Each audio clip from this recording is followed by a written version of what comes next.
காலை வணக்கம். தினம் ஒரு திருக்குறள். அதிகாரம் 22.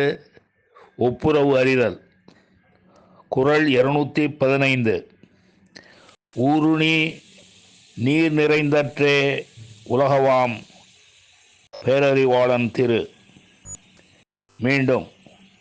ஊருணி நீர் நிறைந்தற்றே உலகவாம் பேரறிவாளன் திரு. இதன் விளக்கம்: பொதுநல நோக்கத்துடன் வாழ்கின்ற பேரறிவாளனின் செல்வமானது ஊர் மக்கள் அனைவருக்கும் பயன் தரும் நீர் நிறைந்த ஊருணியை போன்றதாகும்.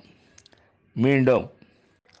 பொதுநல நோக்கத்துடன் வாழ்கின்ற பேரறிவாளனின் செல்வமானது ஊர் மக்கள் அனைவருக்கும் பயன் தரும் நீர் நிறைந்த ஊருணியை போன்றதாகும். நன்றி வணக்கம் கூறி உங்களிடமிருந்து விடைபெறுவது தேரெழுந்தூர் கோசன் என்கிற டிவி நாராயணன், சென்னை.